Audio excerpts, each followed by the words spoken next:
our September 2024 astrological forecast. And before we get into the month itself, I'd like to announce the winner that is for this month's free Harmonic mini reading. Each month a winner selected from my email list, and as you know, my assistant Gail does the actual selection, and she uses a site that picks random numbers, and this month the random number that was generated was 7778, and that lucky number belongs to Helen Hollyfield, and Helen will receive an email from us to schedule her free mini reading focused on harmonic aspects. And up till now, we've already done 3 of these monthly drawings. And if you're not on the email list in order to be potentially picked for one of these readings, just go to ricklevineastrologer.com and sign yourself up. Your information will not be shared with anyone else, and you will not be deluged with emails from me. You will, however, receive notifications on my YouTube channel postings and some other online activities, and occasional event notifications and random astrological updates. Okay, that done. I'd like to take a short run through some upcoming events that I'll be at. And the first that I want to first mention that Astrology Night at SoulFood Coffeehouse in Redmond, Washington is the first Friday night of every month. And this month, however, I will be in England on September 6th, but we will still be doing a live event. It will be live streamed, and it will be broadcast for anyone who does show up at Soul Food for the camaraderie or community. And that will be Friday evening, September 6th at 6:30 p.m. Seattle time, Pacific Daylight Time. And I will be broadcasting that from Steve Judd's home in England after attending the Astrological Association. I think it's their 56th annual convention or conference up near Leicester in Hinckley, England. So that's Astrology Night coming up. By the way, on the first Friday nights in October 4th and November 1st, I will be back at Soul Food in person. Okay. Next announcement is that in September, I will be the Astrology Hub Inner Circle Guide, and I will be doing a number of online events for them, including a deep dive class on Mercury, More Than a Trickster, a real deep look at what Mercury is and what it represents. And you can join me in my role as Inner Circle Guide for a 50% off regular monthly membership. It'll lock you into that price forever. It's a no commitment. You can do it for 1 month, 3 months, or for longer. Doesn't matter. But you'll need to use the link that I give you here. It will be in the comments below, and that's astrologyhub.com/joinrick. JOINRICK, and you'll be able to subscribe. Normally it's $67 a month. You can join for, I think it's $37 a month, or pretty close to that, and lock in that rate. All right. On October 5th and 6th, I'll be participating in an online virtual conference. It's the Mayo School of Astrology's annual online conference, and I will be joining some of the premier astrologers around the world, including Rick Tarnas, Brian Clark from Australia, Christine Skinner from England, Kay Taylor, Lynn Bell from France, Sue Tompkins, Wade Caves, and Wendy Stacy, who is not only the principal at the Mayo School, but also the chair at the Astrological Association of Great Britain itself. And again, the link will be below and in the comments. And if you can't attend that weekend or can only attend some of the actual conferences on Zoom, recordings will be available for 90 days. That's 3 months that you have plenty of time to watch them. Okay. Then on October 16th through the 21st, OPA, the Organization for Professional Astrology, will be having their conference called Awakening, celebrating the Aquarian shift. And that will be at the New Park Resorts in Park City, beautiful Park City, Utah. And the link for that is down below also. And I will be there. I will be giving a talk on opening day that will be part of the plenary session. And then we'll be dividing up into smaller groups. And so if you're interested in that, go to the opaastrology.org website or follow the link below.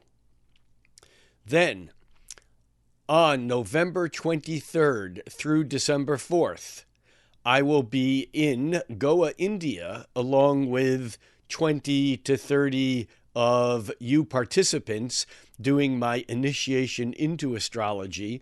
This is the 13th Heaven and Earth Workshops retreat that I've led, and this will be 12 days of full immersion astrological experience in beautiful, magical, amazing, spiritual Goa, India. And this will combine some of the best of all of my previous teachings. There's a link again in the comment section, heavenandearthworkshops.com. It will get you to there. Just click down to the workshops link. And there's a day-by-day curriculum for all the events over those 2 weeks. And it's amazing because you really get off the plane, and from the time you get back on the plane, everything, including transportation to the site, and it's all basically an inclusive package. And Evelyn Roberts, who's the director of Heaven and Earth Workshops, does an amazing job, and I look forward to seeing you there. There still is room, but I'm expecting that will fill up. So if you're interested, that's something to pursue right away. Heaven and Earth Workshops, and that's initiation into astrology in Goa, India, November 23rd through December 4th.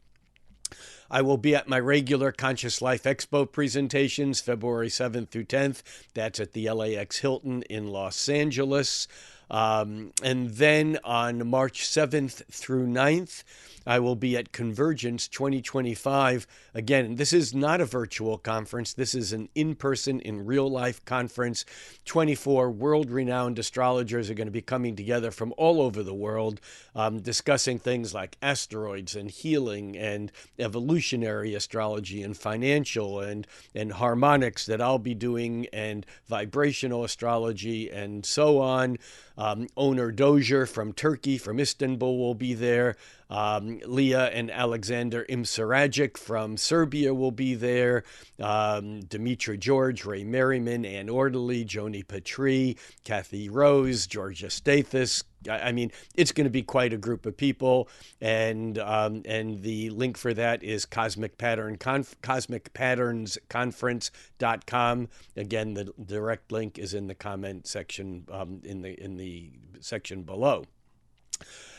Then on May 9th to May 12th, I'll be in Porto, Portugal at the 4th International Astrology Congress, and that's put on by the Portuguese Astrology Association, and I will see some of you there. So that's basically it, a quick run through my upcoming events, and now let's get into the month ahead.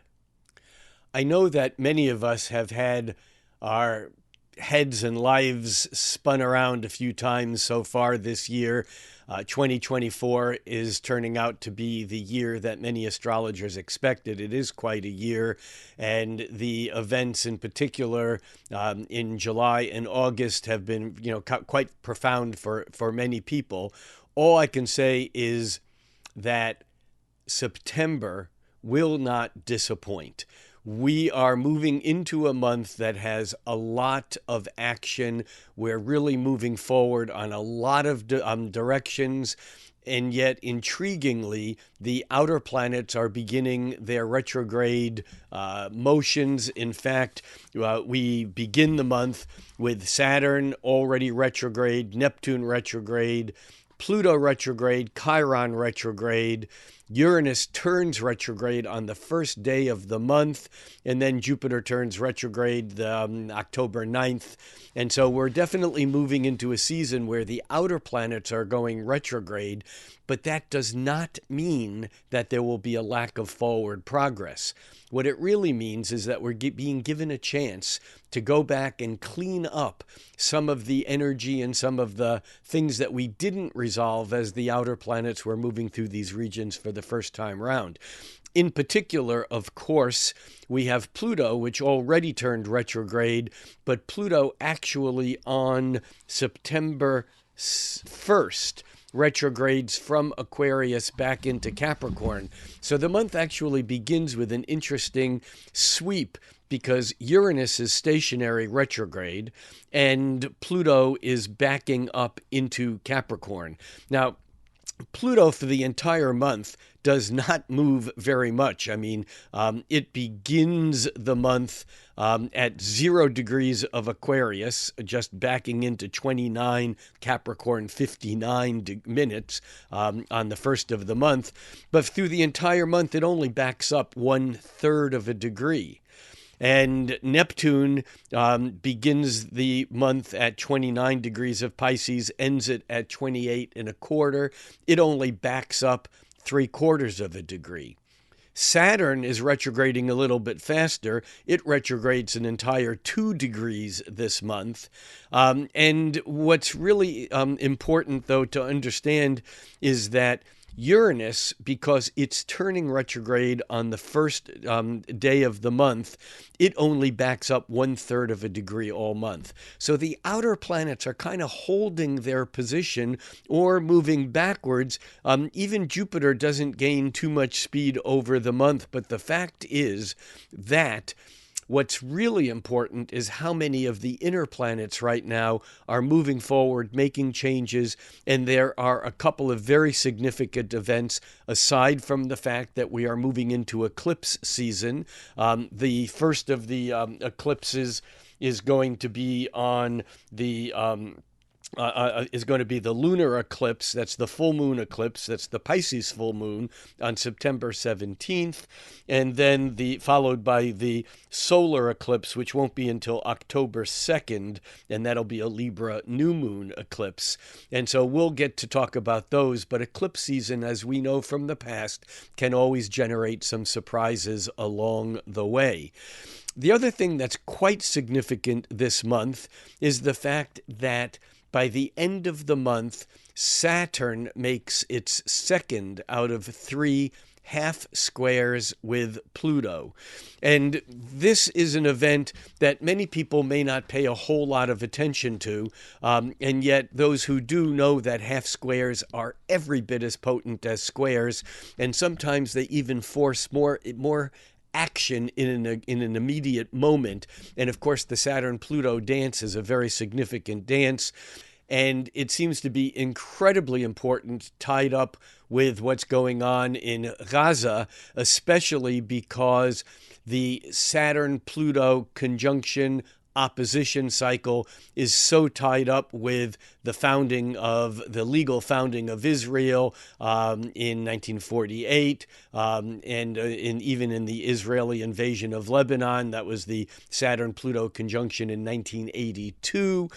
The Saturn-Pluto conjunction on January 12th in 2020 was on the same day as the announcement of the COVID genome from the Wuhan laboratory, and in fact the first announced documented mortalities from that, which kind of kicked off that year. That was a year of incredible change. But we had the first hard aspect from Saturn to Pluto back on May 6th. And on September 25th, we will get the second of the recurring semi-square or half square between Saturn and Pluto. And then the third and final one will be next year on January 26th.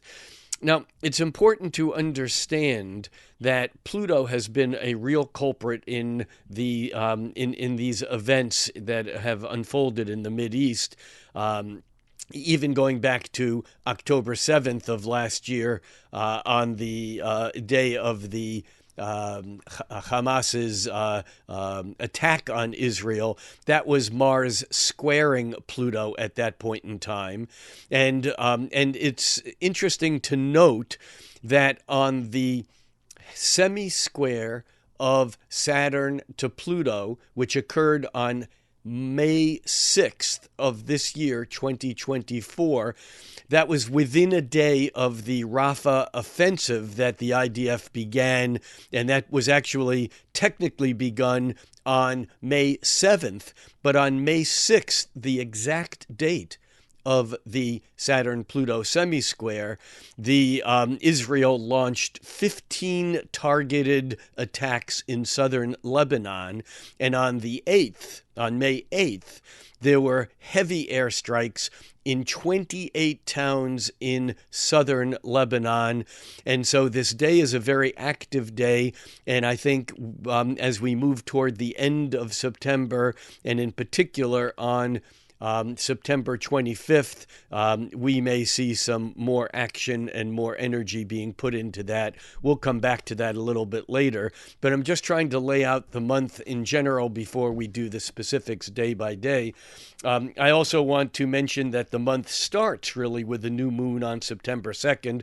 We'll look at all these charts in just a moment. And then, of course, I already mentioned the full moon lunar eclipse on September 17th. The other thing I want to mention before we start looking at the charts in specific is how many planets are changing signs this month.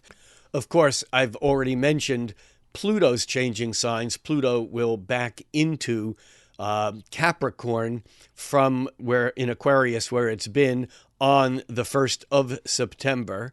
And it will then move back into Aquarius for the final time, where it will stay in Aquarius for almost 2 decades.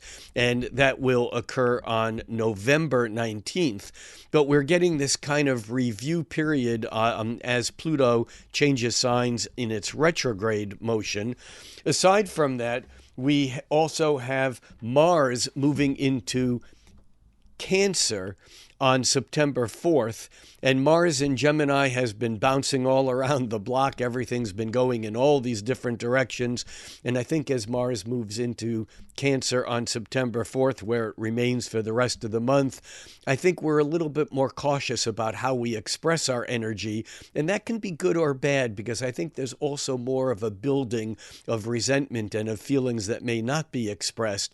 But Mars in Cancer becomes very protective of home and homeland and our feelings and our vulnerabilities, and that occurs on September 4th.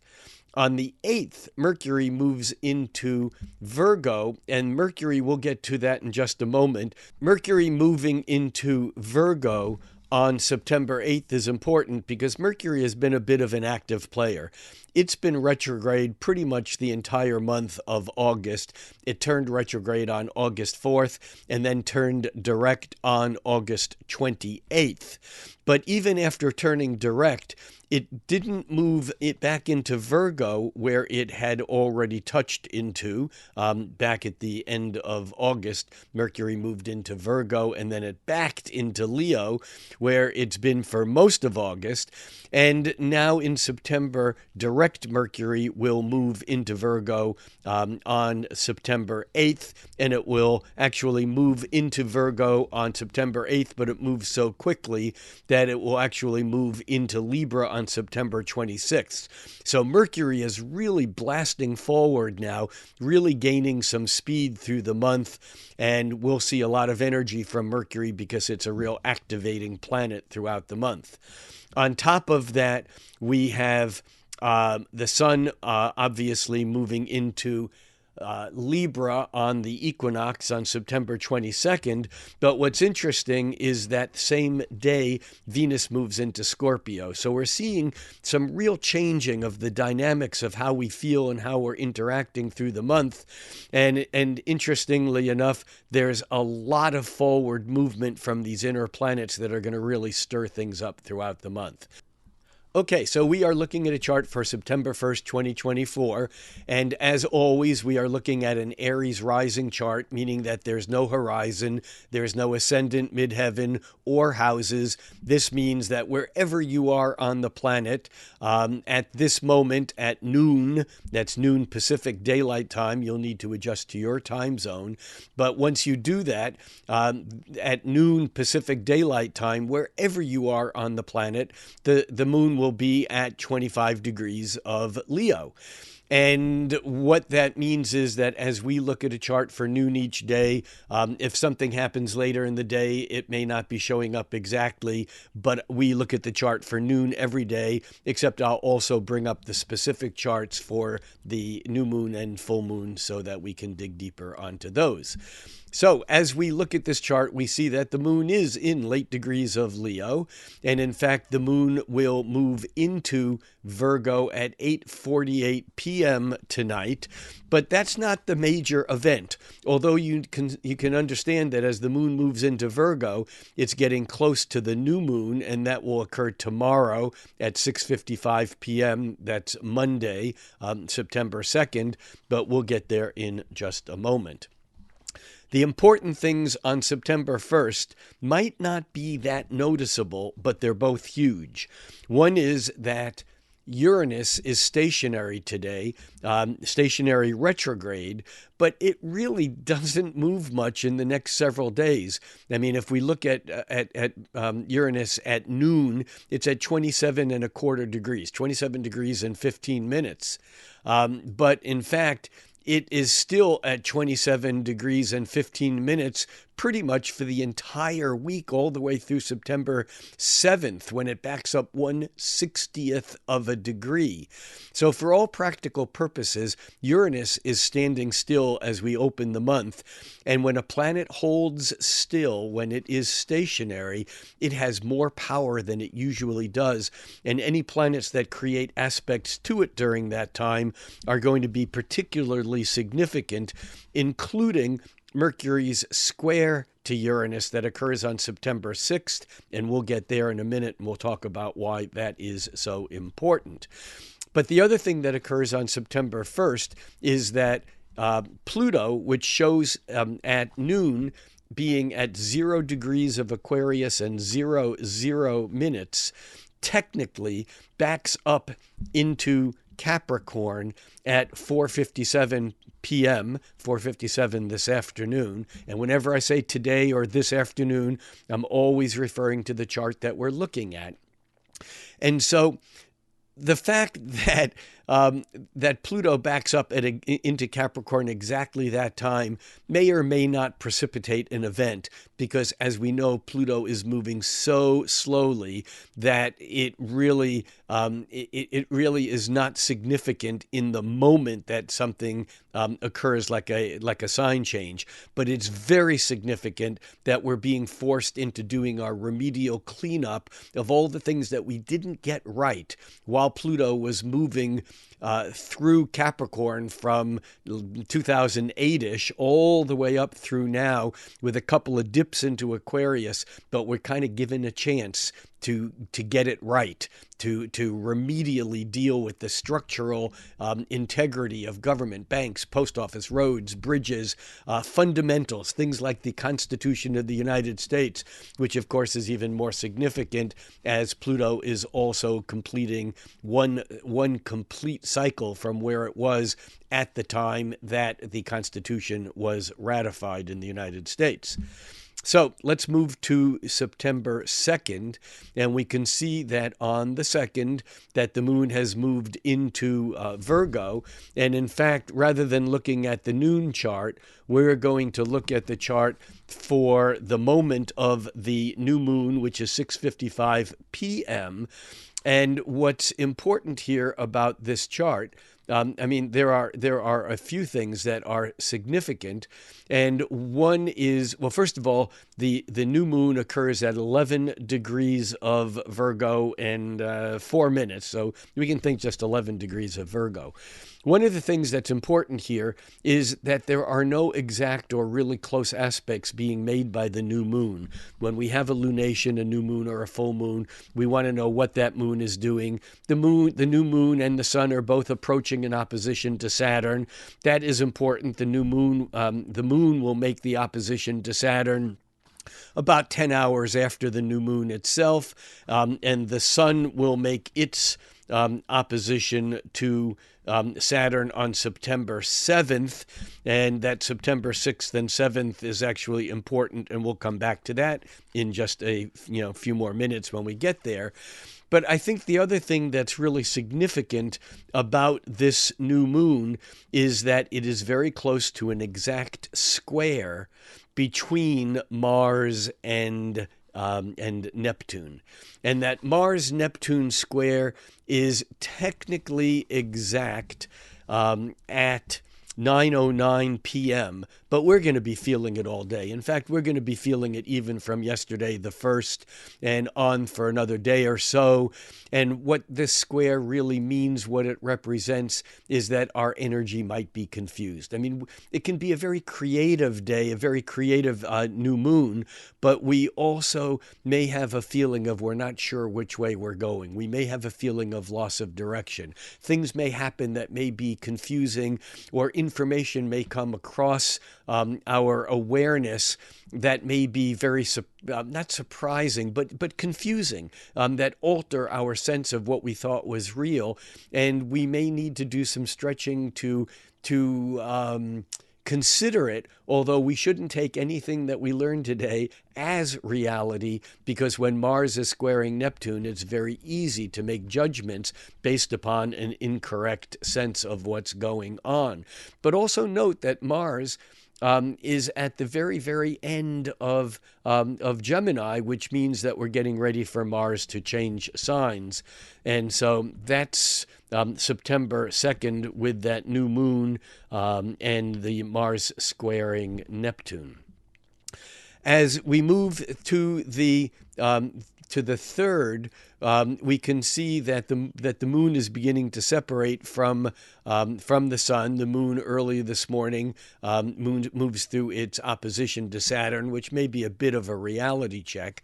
But the other thing of interest that's going on today is that Venus is crossing the south node of the moon.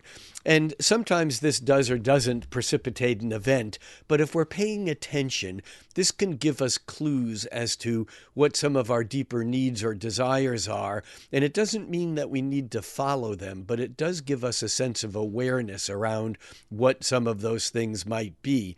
The other thing that's occurring is that we have, as we move on through to the 4th, we can see that Mars is at the 29th degree. It's 29 degrees of Gemini, which means that as we move through to the 4th, that at noon, that Mars is just still at 29 degrees, 59 minutes. But even if we move this ahead just a minute or two, we could see that Mars moves into Cancer. It actually does that at 1 p.m. At 12:46 p.m., Mars enters Cancer. We talked about that a little bit earlier. But the other thing that's significant is that this morning on September 4th, we may feel a bit disjointed because Mars is making a quincunx with Pluto. Remember, now Pluto's backed up into Capricorn, and as Mars goes through that 29 degree and some 57 minutes or so of Gemini, it will make an exact irritating, annoying, kind of a irresolvable connection to Pluto that really might suggest that we have a hard time knowing how to apply our physical energy. We may feel like we should be going this way, but then we're distracted and we want to go that way. We can't quite get it right. And remember, this is still playing on the exact square just a couple of days ago, that from that Mars to Neptune. And so we're working on that energy of not quite having a clear sense of how to move forward. I think, and by the way, on September 4th, the moon moves into Libra. It does that at 9:11 a.m. And that, again, gives us a sense of considering relationships, considering how we're going to move from the inside to the outside and what we like. But there's no way getting around the fact that there is conflict between what we want to do and what we feel like we should be doing. It's a day of contradiction for sure. As we move through the 5th, it's a quiet day when it comes to outer planet aspects, but we see that the sun is moving closer and closer to its opposition to Saturn. And then the other thing that we see here clearly now is we can see that Mars has moved into Cancer, where it will remain for the rest of the month. Now, the other thing that is significant here is that we're moving into a point where the sun is making a square and a half to Pluto. And I think that this is exact tomorrow. Okay, let's move to the 6th. And on the 6th, we can see that the sun now is moving closer to its opposition to Saturn, and also moving closer, and actually exactly makes its square and a half to Pluto. At noon, it's still not exact. It becomes exact at 6:11 p.m. But I'll tell you why this is so significant. This is significant because Saturn, throughout the entire month, is retrograding faster than Pluto, which is retrograding, and Saturn is retrograding into its second of 3 half squares to Pluto. I mentioned this at the beginning before we had charts up, but now we can see that on September 6th, when the sun is exactly a square and a half to Pluto, Saturn is a half a square to Pluto, and that Saturn half square to Pluto is already within about 1 1/3 degrees, and so it is getting closer day by day until it's exact by the end of the month, and that exact half square occurs on September 25th. We will get there in just a moment. But again, why it's so important on September 6th is that the sun is moving into its exact opposition to Saturn. And so if we connect the dots between the sun and Saturn and Pluto, we can see that the sun and Pluto are already exactly that square and a half, and the sun is moving closer to its opposition to Saturn, and Saturn is moving closer to its half square to Pluto, and all in all, that's making a very stressful situation where I think some things can unfold around these days, around the 5th, 6th, 7th, that might actually have some very important energy associated with it. And that is exacerbated by something else that I mentioned at the beginning, I said we'd come back to, and that's the fact that Mercury, now moving direct, is making its third and final square to Uranus.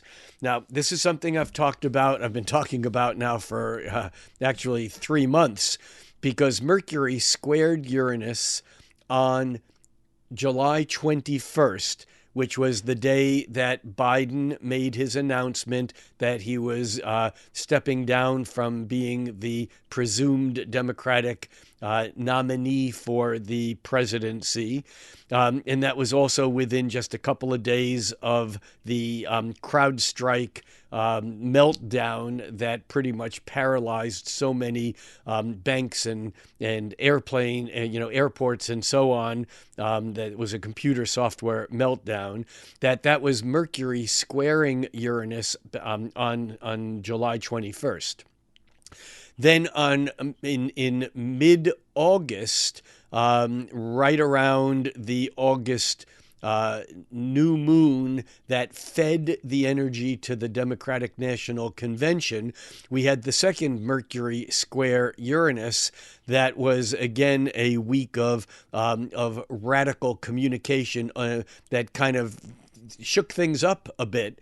And, and it depends, of course, on which side of any political spectrum you stand as to whether you look at these events as positive or negative. And, of course, all events are positive and negative, depending upon your perspective. But that week of August 18th, 19th, and onward was the retrograde Mercury squaring Uranus. And now on September 6th, we have the third and final, now that Mercury is moving direct, Mercury having turned direct last week on October 28th, and Mercury still in Leo is making its third and final square to Uranus. And so again, we can expect some disruptive communication, some surprises from the the infosphere. Oh, that's a good word. I don't know if that's a word that is ever used, but we can expect some action there that I think will be quite important. And I think it still may take a day or two for it to build in its fullness, but because of the sun still moving toward its opposition to Saturn. But I think this September 5th, 6th, 7th energy is going to be rather stressful, especially also because the moon is moving from Libra into Scorpio. It does that at 10:18 p.m. tonight on September 6th. And as it does that, it's also going to make some harmonizing aspects, at least as it moves into Scorpio. It will harmonize with Mars having just moved into Cancer, and so there can be some expressive energy there. But just before it does that, it will make a square with Pluto. So we're getting shook around today, and I think September 6th can be a bit rocky, and we'll just see what unfolds on that day. As we get to the 7th, we have the exact opposition between the Sun and Saturn, and that opposition is exact at 9:35 p.m., but we're going to be feeling it all day. When the Sun opposes Saturn, it almost feels like the light energy, our vitality, our solar energy is running up against some sort of blockage. We may be stopped from doing something that we thought we wanted or were on our way to doing. It's almost like Saturn is checking the light of the sun, and that there's some sort of challenge that we need to overcome. But again, I don't think that this is a surprise. I think that this has been something that's been building now for a few days, and I think it's also reminiscent to stuff that goes back historically over the weeks, months, and even years coming up to what will culminate this month in the second of 3 Saturn Pluto half squares. But I think we're really getting a flavor of this today as the Sun opposes Saturn on September 7th. By the 8th, we're coming into a couple of other pieces of reality that I think are important. Mercury is now, moving forward. Mercury is getting ready to change signs. On September 8th, Mercury moves from Leo into Virgo. And as it does that, it's going to make that exact quincunx with Pluto, that and it's going to make an exact quincunx with Neptune. Those two quincunxes are exact early today with Neptune and later on today with Pluto. But the thing here that's important is that Neptune and Pluto are actually sextile to one another right now. They're just about 1 degree of orb. And as Mercury moves from Leo into Virgo, it's going to exacerbate that sextile. It's going to become the apex on a yod, on a finger of God, which often shows it points the way we need to go, and yet it's almost impossible to get there. And so a combination of that energy and the now slightly waning energy of the Sun opposing Saturn, they're all in play. I think this makes this makes the 8th a very interesting and even difficult day. The other thing that happens here is that Venus is making a square and a half, that's a sesqui square, to Uranus. And so there may be some energy aimed. Remember, Mercury made a square to Uranus just 2 days ago, and the energy between Venus and Mercury and Uranus is really kind of has us all out of whack. I think that this can be a complicated scenario. I think that there is a bit of energetic disruption. It's almost like what we like, what we want, it's like we can't get it. Or something may feel like that's what's happening, but I think that this is all catalytic. It's all aiming at making something else happen that I think is going to take a little bit of time to unfold. As we move to the 9th, we can see that the moon has just moved into Sagittarius, and in fact the moon moves into Sagittarius on Monday the 9th at 10:25 a.m. We can see that the sun is still opposed Saturn, but it's moving away from it. Also, I think it's important to note that as the moon moves into Sagittarius, it's going to square that Mercury having just moved into Virgo, so we might not be easily communicating what it is that we feel. We might have big ideas. We know where we want them to go, but they may be hard to hold on to or at least explain in great detail because of that square. That doesn't last long. But I think we're also moving through a couple of days where there's a bit of regrouping. It's a bit quieter on the 9th, on the 10th, even on to the 11th. On the 11th, I think the energy picks up a little bit because Mercury, now moving through Virgo, makes a sextile with Mars that enables us to have a kind of a cooperative energy, a cooperative flow of energy between how we think and what we do. And the how we're thinking is critically. We're looking at wanting to do the right thing, or at least thinking about what is the right thing to do, as Mercury in Virgo is sextiling Mars in Cancer, which is not going to move all that quickly or easily. And so I think there's a bit of caution around what we're doing, but we're also getting something else that is building. And what's building is that the sun is coming into a square to Jupiter. That's not exact until the 12th. Let's move to the 12th. And on the 12th, we can see that the sun makes an exact square to Jupiter. And so it's almost like those thoughts that we had that we would normally keep quiet or keep to ourselves, it's like now the sun square Jupiter is giving us this sense of confidence, or maybe even overconfidence. And it's also important to note that the moon just moved into Capricorn. It did that last night on Wednesday at 7:30 p.m. But today, as the moon is moving through Capricorn, we have a little bit of that sense of kind of we're serious. We don't want to make mistakes. We want to do things carefully, and yet something is telling us that is like we got to say what we got to say. We got to do what we got to do. We got to move into action, and yet I think we're a little bit cautious about going too much, too far, too fast. And I think that this is going to be an interesting mixture of events. As we move on through the 13th, again, there's no major aspects on the 13th, although the moon moving through latter degrees of Capricorn will make a harmonious trine with the sun. But the moon actually will join up with Pluto just prior to it moving into Aquarius. And the moon actually enters Aquarius at 12:53 a.m.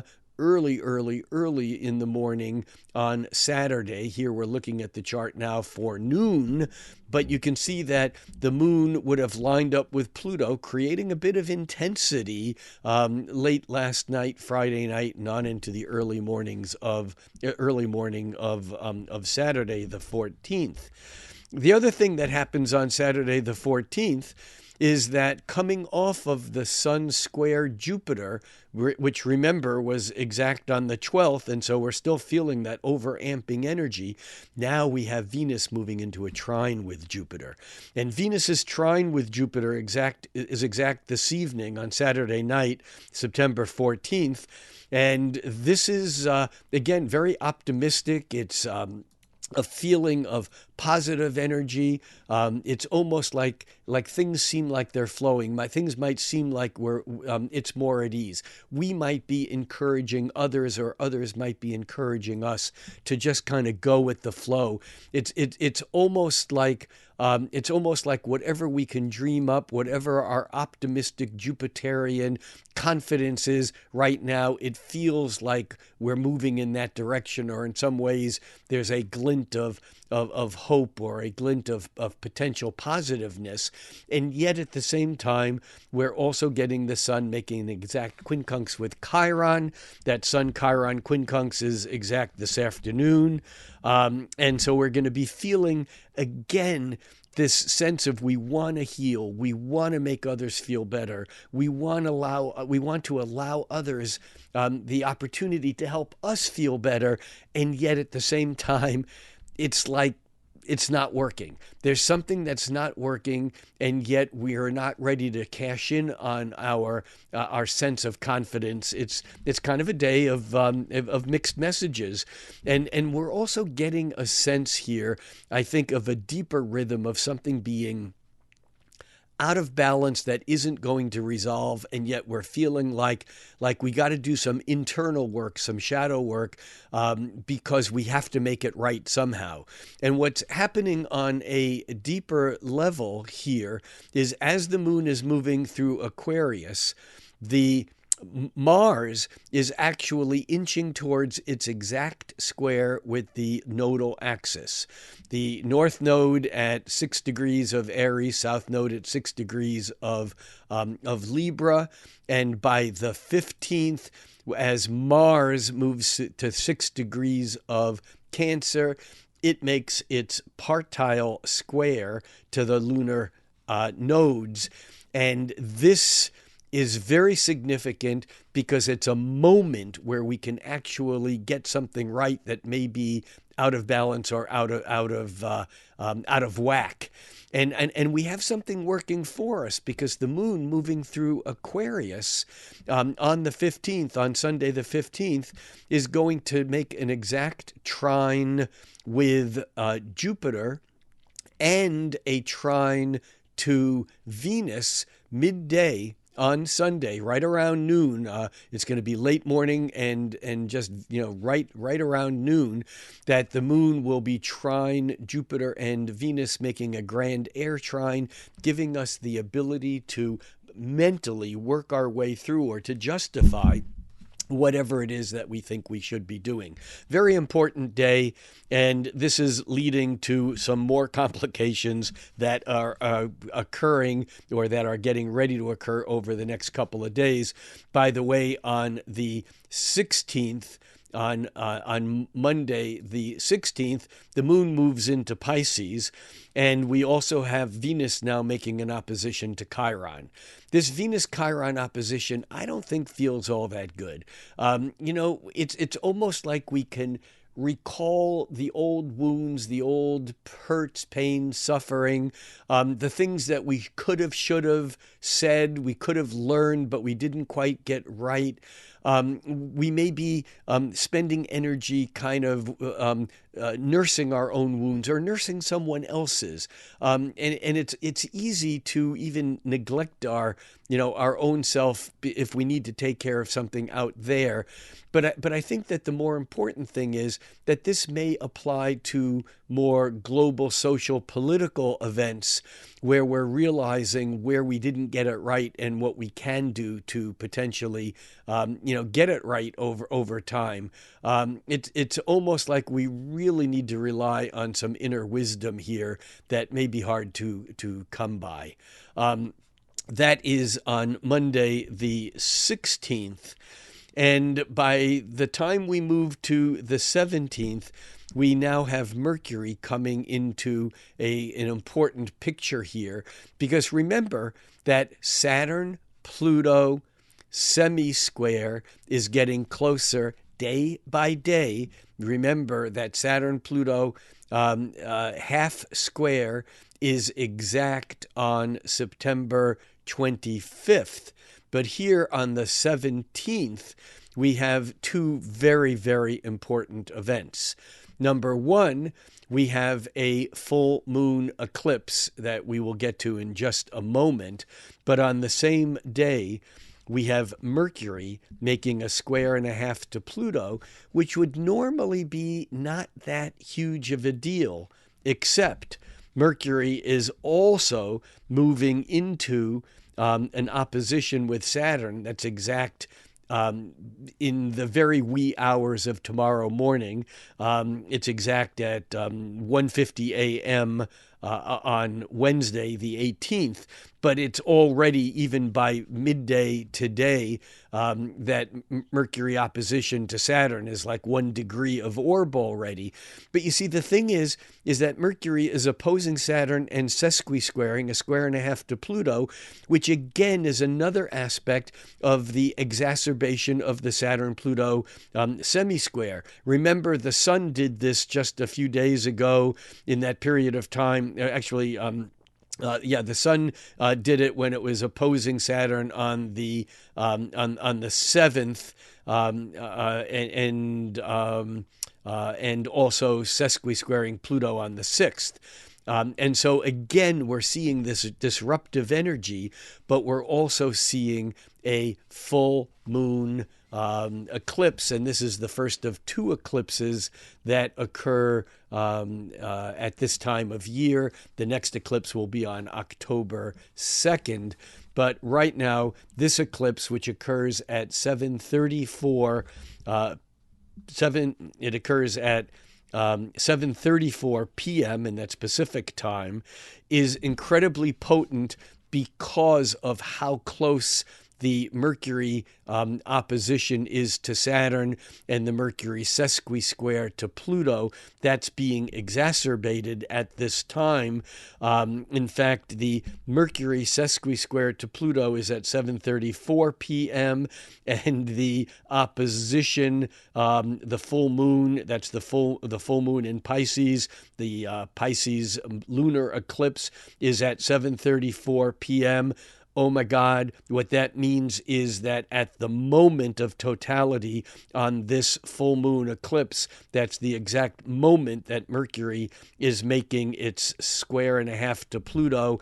I think this can be very complicating, very disruptive, and I think that it's going to cause us to do some real deep shadow work, whether we want to or not. This is going to, in some ways, force some of the issues that are still building. And in fact, that Mercury is still coming into that opposition to Saturn, which, as I mentioned before, is not exact until the wee hours of tomorrow morning, but we're feeling it now already.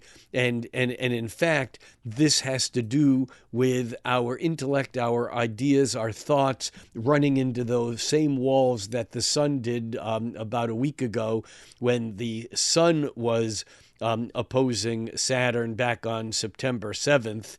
So it was about a week and a half ago. And now as Mercury is opposing Saturn, it's almost like we're running into things that we didn't want to think. We didn't want to believe. There's realities that are forcing us to readjust our thinking. And in some ways, this is also requiring us to do the deep work so that we can stand up to those things that may be coming down at us from some authoritative level, that we have the ability to have our facts and ideas and our thoughts really together so that we're not just swept over by some sort of steamroller of authority, but it makes it difficult to say what we're thinking, and yet this is all tied up to these deeper issues that are really about boundary realignments and the metamorphosis that needs to occur when something real encroaches on a boundary that previously has been real and yet needs to change. Remember, we're looking deeply at the Saturn half square to Pluto. That's exact on the 25th. But this is something that's really been going on since back in April, May. Remember, the first half square of Saturn Pluto was on May 6th.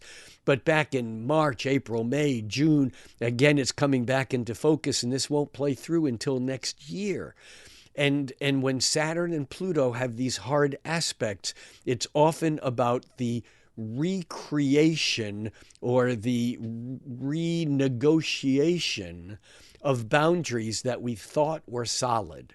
And often we need to make changes, like metamorphic changes, almost like a caterpillar morphing into a butterfly, into boundaries that are changing. Remember, it's Saturn-Pluto encounters that changed boundaries, like Mohammed's declaring Mecca the state of Islam was on a Saturn-Pluto alignment, or the India-Pakistan partition and its liberation from the British Empire was on a Saturn-Pluto alignment, or the actual creation and the elimination of Palestine and the creation of Israel was on a Saturn-Pluto conjunction, and so on and so on. And so what we're seeing here is something that's playing into a much larger scenario, but I think it becomes really important, and this eclipse may actually force us to leave something behind, because that's what lunar eclipses often do.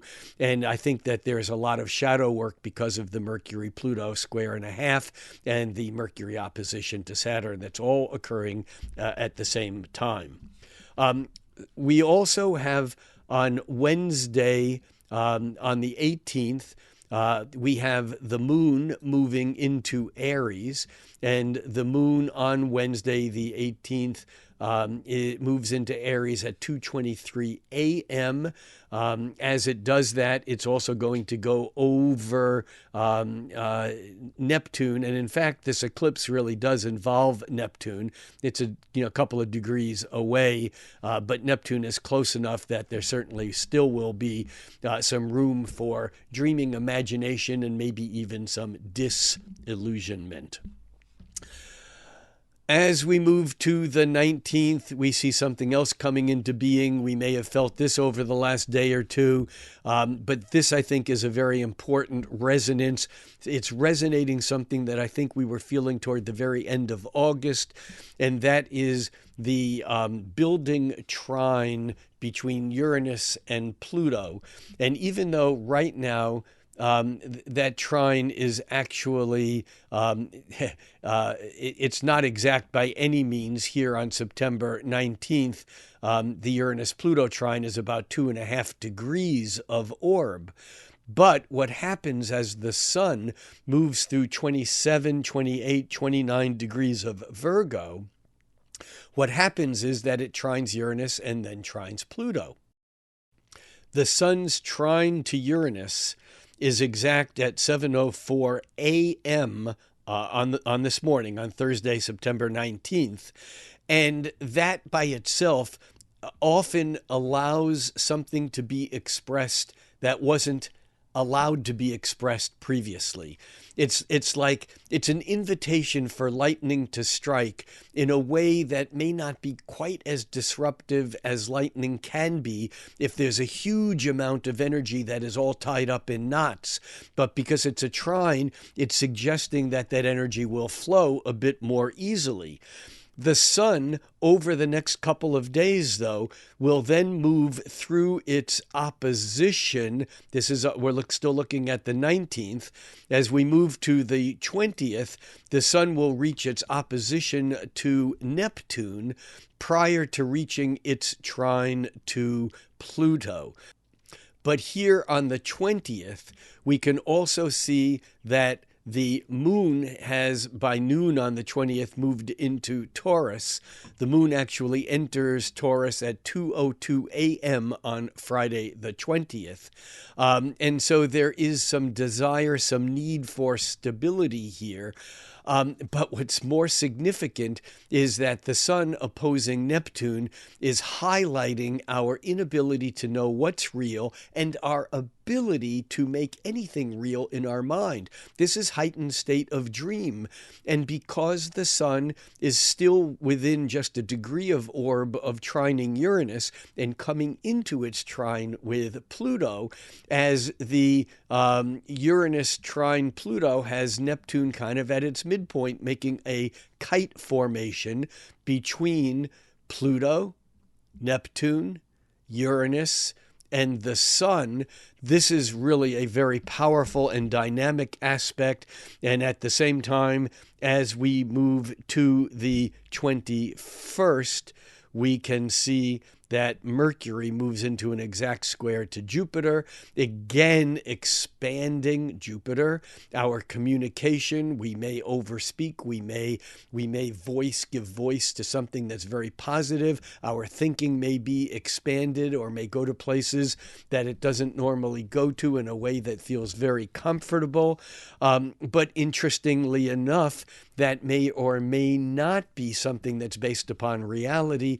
We have to be aware that we can delude ourselves by taking something too far or taking a good idea so far that it doesn't hold up.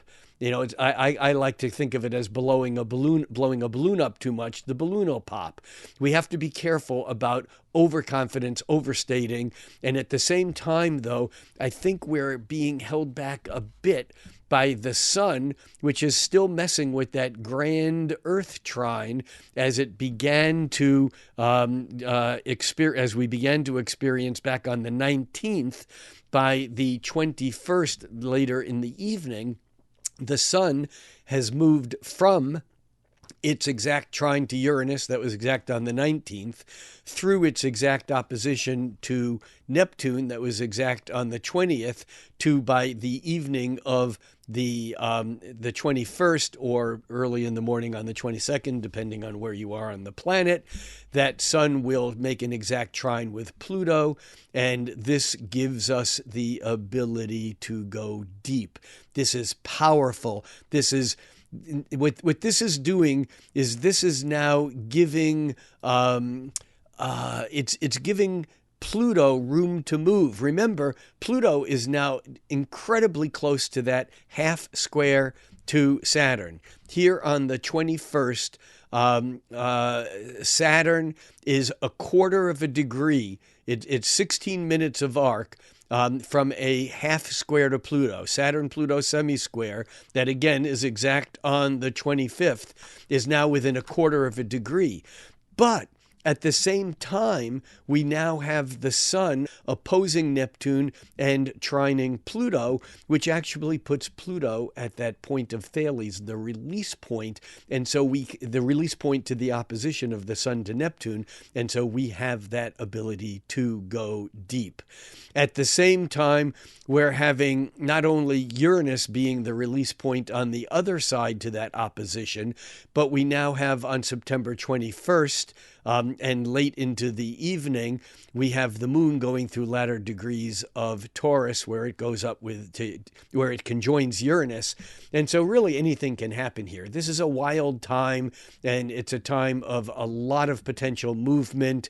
And it's also at a turning point because as we move into the 22nd, we also have the sun moving signs changing from Virgo to Libra in the northern hemisphere. This is the autumnal equinox. In the southern hemisphere, this is the vernal equinox. But it's basically equal daylight all over the planet. This is the time of year when things are in effect there. It's perfect balance, but it's changing the fastest. The sun in its movement from north to south and south to north, that defines our seasons from the summer solstice to the winter solstice and back.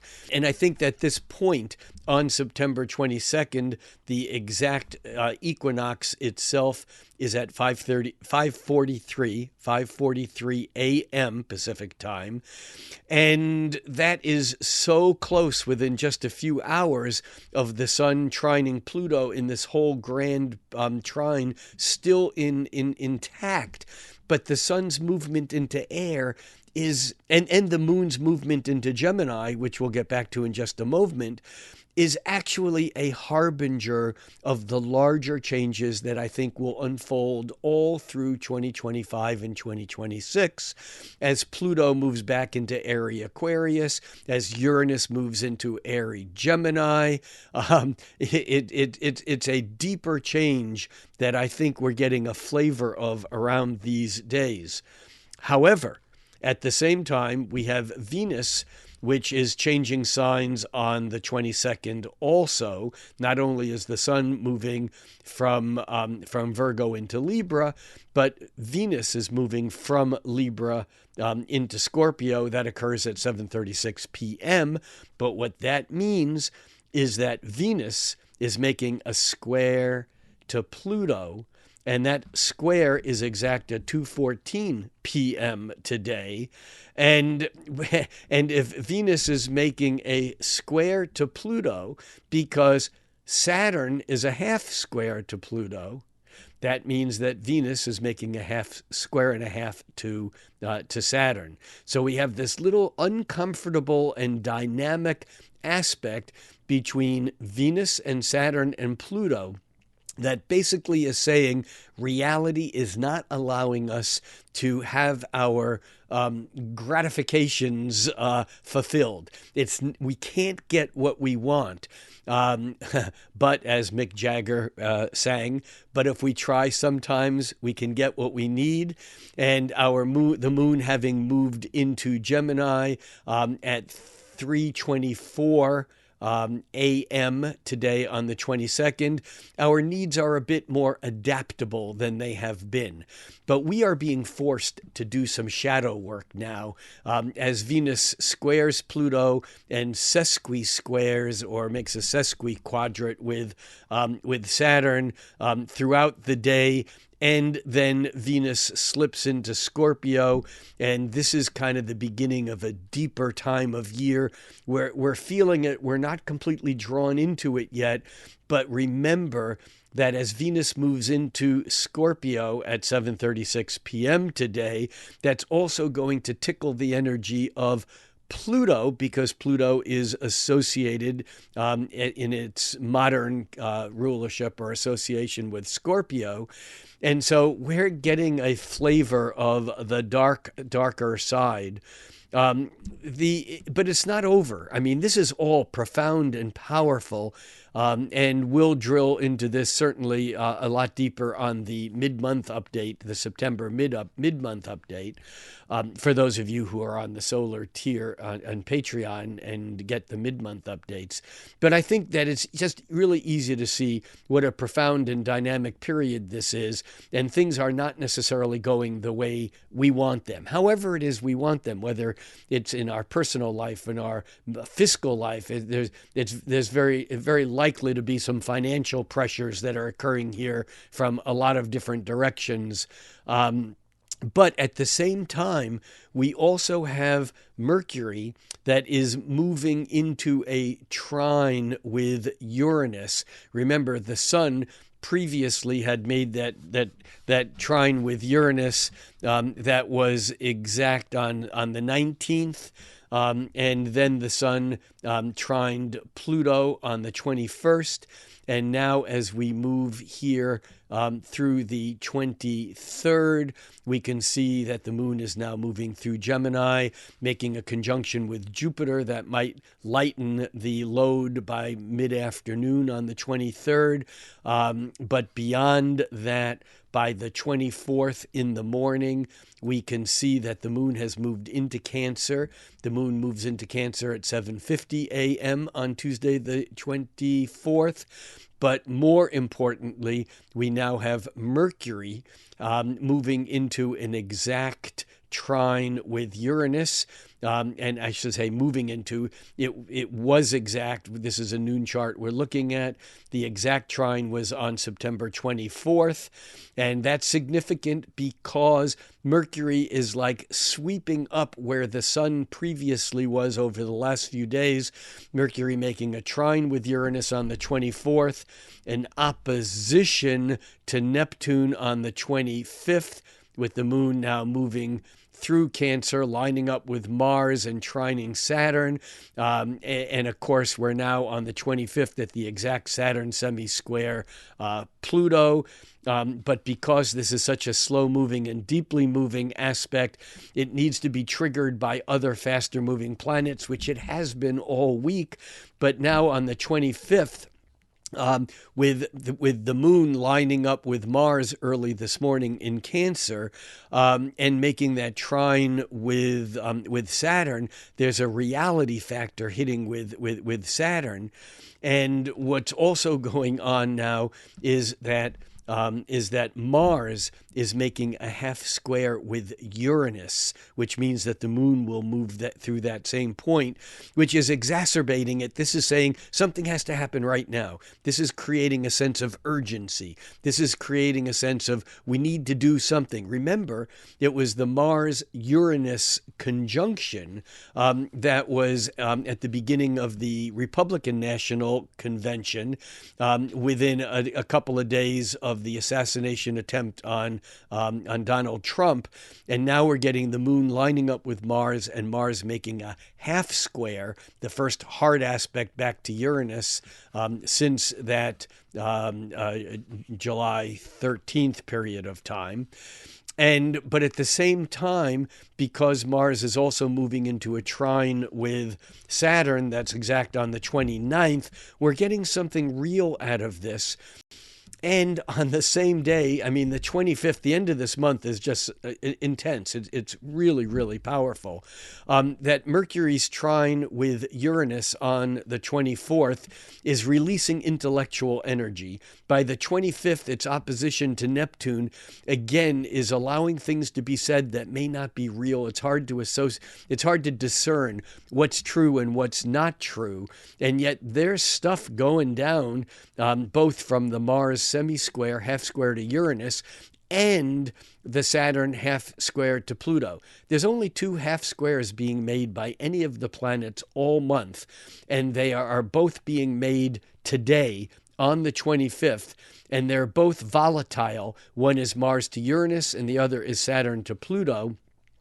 And on top of that, the Mercury on the 25th, remember, on the 24th, Mercury trined Uranus. On the 25th, Mercury trines Pluto. We're going to those deeper places. The words that are being spoken are releasing some powerful and profound energy. And this is just an incredibly intense and powerful day. And yet, it feels like it's not going to last. By tomorrow on the 26th. Mercury moves into Libra. It's almost like there's a lightening of the load. It's like justice is being done. Remember, Libra is the sign of equilibrium. It doesn't mean that things are in balance. It means that things are seeking to be rebalanced. And in fact, with the nodal axis at 6 degrees of Libra, we have the Sun and Mercury moving toward the nodes right now, which I think can be very karmic. That becomes exact over the next couple of days, and that's also very closely tied to Mercury, which is moving very quickly now, and it lines up with the Sun on the 30th. We'll get there in just a moment, but as it does, its cazimi with the Sun is actually also conjoined the nodal axis. This is a month that goes out very, very powerfully. So here on the 26th, we can see that Mercury has moved into Libra. It's less powerful in Libra because in Virgo, Mercury was highly discerning. It was highly accurate. It was very specified in how it was working, and it was working in very practical ways. But now as it moves into Libra, it's more about the intellectual judgment of what it needs to do or what it needs to say to put things back into harmony, whether or not they can go back into harmony. On the 27th, 6th. The moon also moves out of Cancer and into Leo. It does that at 3:47 p.m. That may intensify the energy and make it easier for us to do things and say things out in the open. But on the 27th, with the moon moving through Leo, we also have Venus making a square and a half to Jupiter. And this is, again, another rush of either overconfidence or of kind of acting on what's possible. This is a good news kind of an aspect. But again, it can make something seem sweeter or seem nicer than it really is. We also have Mars coming into that trine with Saturn, which is certainly a get things done and make things real. The Saturn-Pluto semi-square is beginning to separate. It's now 7 minutes of orb separating. It's not, it's still very, very, very close. And yet, remember that as this energy begins to dissipate, this will be back on our plate around through January and culminating its third and final time on January 26th. So this Saturn-Pluto semi-square is certainly not over. But right now, as we move to the end of the month, it may feel like we're kind of at a height of it, yet things may also have the potential of beginning to cool down, although I think we can have a little bit of optimism and kind of overreach in our way of thinking how we want this to come out with that Venus square and a half to Jupiter. As we move to the 28th, we have the moon still moving through Leo. And as the moon moves through Leo, it's going to make a trine with Chiron and a sextile with Jupiter midday on Saturday the 28th. I think that this is a good day to express what we're feeling. I think that there's a sense of potential positive energy. Even though Mars is inching closer to that trine that's exact tomorrow, that trine to the Saturn, but I don't think this is bad. I think we have a chance here to really deal with some hard issues. There's a bit of cleanup going on, I think, but I think here that we're really getting a sense that we've rounded some corner. It might be really a little premature to say that we're really around it. On the 29th, the moon moves into Virgo, and that moon moves into Virgo at 2:41 a.m.